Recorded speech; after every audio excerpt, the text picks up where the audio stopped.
ভালোবাসার মানুষকে তোমার প্রতি পুরোপুরি পাগল করে রাখতে চাও, বা এমন চাও যে রিলেশনশিপটা একদম তোমার মত মতন চলে, তাহলে আজকে আমি যে তোমাদের 4টে টিপস বলবো সেই 4টে টিপস পাই টু পাই ফলো করো। আজকের প্রথম টিপসটা এটাই যে যখন দেখবে সম্পর্কটা তোমাদের ঠিকঠাক চলতে শুরু করেছে, মানে বেশ কিছুদিন হয়েছে, 2 মাস বা 3 মাসের সম্পর্ক হয়ে গেছে, তখন কথা বলাটা একটা লিমিটের মধ্যে রাখো। এমন করো না যাতে কথা বলাটা মানে সকালবেলা শুরু হয় আবার সেই রাত 12টার সময় যখন ঘুমাতে যাও তখন শেষ হচ্ছে, এরকম করো না। কথা বলাটা একটা লিমিটের মধ্যে আনতে হবে। কেমন লিমিট? যে হয়তো 2 ঘন্টা কথা বললে একটা না, আবার 4 ঘন্টা রেস্ট, নিজের কাজ করলে, নিজের উপর সময় কাটালে, বা নিজে কোনো একটা কোর্সের দিকে গেলে, যাই করো, বা তুমি যদি কোনো জব করো তো জব করছো, কাজ সেখানে কাজ করছো তো সেটা করো। তারপর আবার যখন তাকে মিস করছো, যখন তার কথা তোমার মনে পড়ছে, তখন তাকে আবার কল করলে কি করছো, খেয়েছো কিনা, বা এক্সেট্রা যা তোমাদের কথা থাকে বলবো।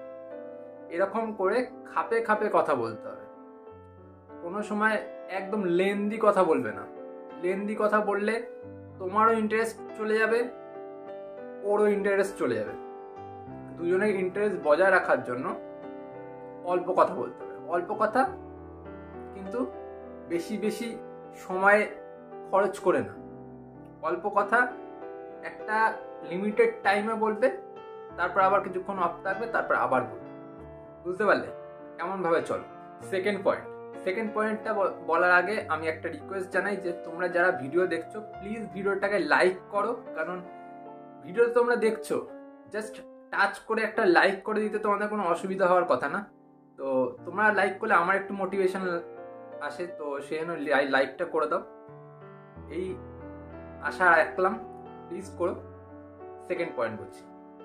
সেকেন্ড পয়েন্ট এটাই যে তোমরা যখন দেখবে সম্পর্কতে অনেকটা এফোর্ট লাগিয়ে সম্পর্কটাকে তৈরি করেছো, একদম 2-3 মাস একদম ভালো মতন মজে গেছে সম্পর্কটা, এবার কি করবে যে এই যে দেখা করাটা, অ্যাভেলেবেল হওয়াটা, সেই মানুষটার কাছে তো প্রত্যেকটা সময় অ্যাভেলেবেল থাকতে, যে যে সে যখন ডাকছে, সে যখনই যাই বলছে তখনই অ্যাভেলেবেল হয়ে গেলে, এবার এটা বন্ধ করে দাও।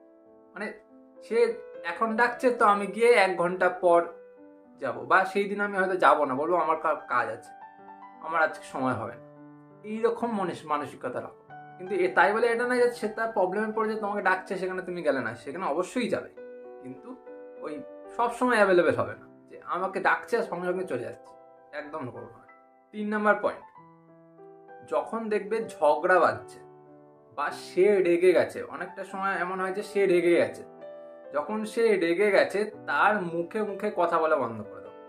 মানে একটা কথা সে বলছে, রেগে মেগে বলছে, তুমি তার কথায় কথায় তুমি তার সাথে ঝগড়া করে ফেলছো, মানে তার সাথে একদম সেও রাগ করছে তুমিও রাগ করছো, সেটা করবে না। যে তখন হয়তো সে চিৎকার করছে, চেঁচামেচি করছে, তুমি চুপ করে যাও।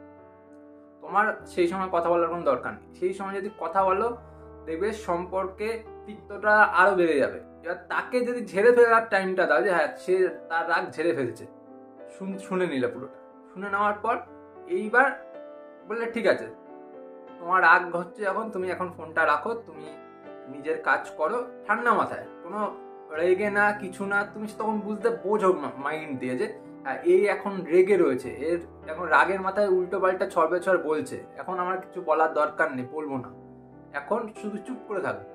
এরকম চুপ করে থাকো, চুপ করে থেকে শুধু তার কথা শুনে যাও। পরে যখন রাগ কমে যাবে, ঝড় ঠান্ডা হয়ে যাবে, তখন তুমি কি আস্তে আস্তে কথা বলার চেষ্টা করো, দেখবে তখন আবার সব মিটে যাবে, হয়তো সে নতুন করে কথা বলতে শুরু করবে। ঠিক আছে, এটা করো। 4 নাম্বার পয়েন্ট এটাই যে একটা সময় পর দেখবে সম্পর্ক চলছে যখন, তখন সে ইগনোর করতে শুরু করবে। যখন সে ইগনোর করতে শুরু করবে তখন তুমি তার পেছন পেছন যাবে না, যে এরকম বলতে শুরু করে যে আমাকে ছেড়ে যেও না, আমাকে ভালোবাসো, আমি তোমাকে ছাড়া বাঁচবো না, এই সেই, তোমাকে ছাড়া আমার ভালো লাগে না, মিস করি তোমাকে খুব, এগুলো কোনো বলার দরকার নেই। সে যখন ইগনোর করছে, তাকে ইগনোর করতে দাও, তার পেছন পেছন যাওয়ার দরকার নেই। সে ইগনোর করছে, তুমি চুপচাপ বসে থাকো, তাকে কোনো সময় তাচ্ছিল্য করবে না, তাকে কোনো সময় তুমি এমন দেখাবে না যে তুমিও ইগনোর করে যাচ্ছ, পাল্টা ইগনোর করছো না। এটা পাল্টা ইগনোর করার একটা টাইম আছে, সেই টাইমটার পর তুমি ইগনোর করতে পারো, সেটা আমি অন্য কোনো ভিডিওতে বলেও রেখেছি, আবার বলে দেবো হয়তো, সেটা আলাদা।